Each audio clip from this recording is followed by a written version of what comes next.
Hey guys, so today you and I are going to talk about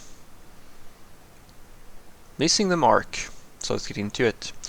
So the question in question was, Frederick, what course of action would you take as a manager of if a project exceeds both the scheduled time and budget? Would you force your developers to work unpaid overtime, extend the project schedule, or drop some features?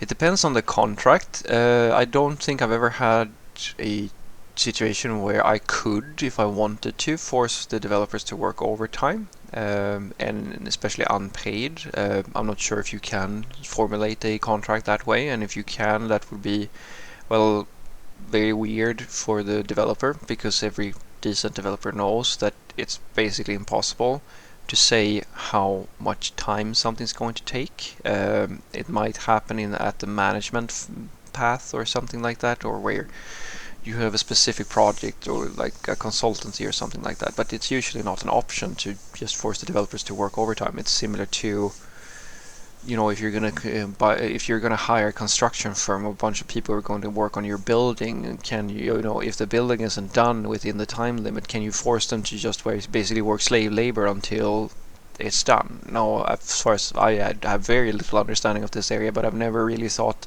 that was an option. But when it comes to extending the project schedules and the dropping of features, that's usually the path forward. That's usually what you have to do. So the thing that I usually try to do here is that I try to look at what's most feasible. I mean, most people treat the deadline as an absolute type of thing. I've never really seen that to be the case. I've never really seen a situation where, well, of course it has happened once or twice or so forth, but usually it's a fairly decent option to extend the project schedule. As I like to say, there are only every two. I have this phrase that I've heard. You may have heard me say a few times. The problem is what the problem is, and the idea behind that is, well, it's my own idea. I'm probably sure somebody else has thought of it as well. But what I mean when I say that the problem is what the problem is that there is no way for you to just magically fix a situation where the issue is going to, because you always have the same state. You have a problem that will take a certain amount of time, and given the resources or the constraint that you have, which means that your only option is always either you have to improve the speed at which you can work, and that usually means just either hire better people, have better tools, magically change the way how fast that you can do something. And that's usually, something that you will do if you can. And the other option is to reduce the size of the problem, because these are the only two options you ever have when dealing with anything in terms of issues that you have to resolve. Because if the problem is very simple, things will go faster. If it's a really difficult problem, but you have genius people or like amazing tools or something like that, then it's also going to go faster.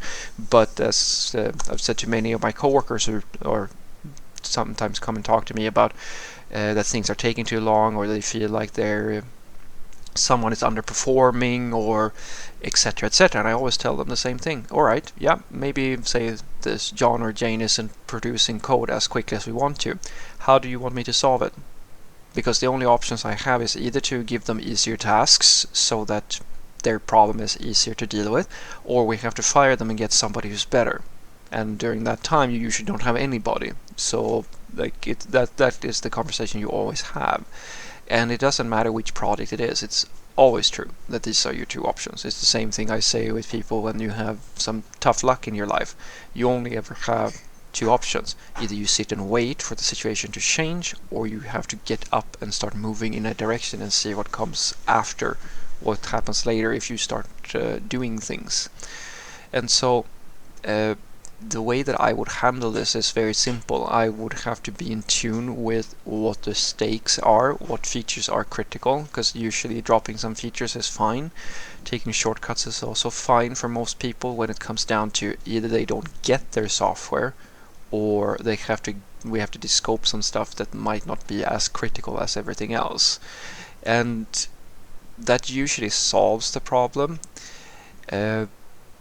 It's very rare, I find, that you can't make this work, as I said. the difficult part comes when you have, and this happens sometimes, guys, if you're good at what you do and you have good people, usually the expectations are in tune, or are usually fairly aligned with what types of resources you have. The people that you have are usually able to hit the mark of like the timetable, you keep the schedule within reason.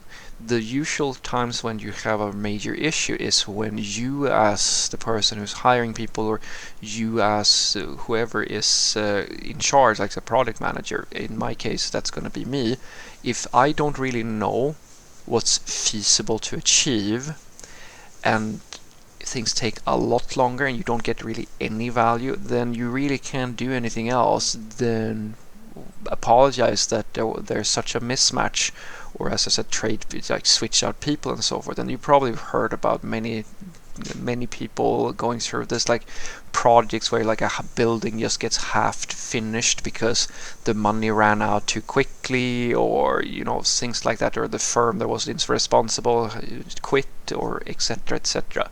Like there are these massive failures that happen, guys, and the idea behind having a good manager or a tech lead or so forth is that you are basically guaranteed that that's not going to happen, because you ideally want someone who really understands what is feasible, what resources you have, and what timetable that you can actually achieve. And those parts, all of them together, make up whether or not you're going to succeed with your project or not. So by just having an individual with that sort of experience, basically you have someone who can sort of look at things from an eagle eyes perspective, a holistic look, and see, for example, you're dealing with a fairly complicated problem, so you're probably going to need some seniors, or this is a fairly simple problem, so we can hire some juniors to deal with this, or so forth. Here are some features that are critical for the business, and here are some features that are nice to have, so you sort them based on how critical they are, etc etc. That's where you usually fix most of your issues. But when things really go poorly, the only thing you can really do is, as I said, either give people more time, because the problem is what the problem is, or reduce the size of the problem. So what I want you to take away from this is that I've never really heard that unpaid overtime is an option. If it is, then I suspect that that's the way that you would go. That doesn't necessarily mean that you're going to get better code or anything like that, but it can, of course. I mean, as I said, my strong belief is that the problem is what the problem is, and so if you can increase your resources, or like how much progress you can make on a problem, that's one option. The other option is to either extend the time or reduce the size of the problem somehow. And the things that you are talking about, they're all options, and with which one you pick, well, it really comes down to your understanding of the situation, because sometimes it might be that you can actually extend the deadline, and that's usually the case if you ask me. And in many cases you have to drop some features. That's why I always give people the tip that if you're going to do this, make sure that you are making informed decisions, that you really understand sort of the scope, like prepare well so you know roughly how big the thing that you're going to build is and what type of developers you have on hand, because it doesn't do well. You're not going to do well if you have a really complicated problem but you don't have so good developers, for example. And when it comes to features, make sure that you always do a topological sort type of thing, where I personally like MVP style of working here. Try to order things in cadence of, like in the order of importance. So always work on the first thing that's going to ship value, make sure that that's done, and then pick the next thing and the next thing. Always do that. Don't try to just build everything at the same time without any plan. Make sure that you're always shipping the most critical thing, because that way you are more likely to actually ship something rather than, as I was saying, leave a half-finished building without a roof or anything that has no value to anybody. Because even if you could just ship a roof and 3 walls, that's better than having a completely unusable space if you're building a building in this analogy. Have a great day.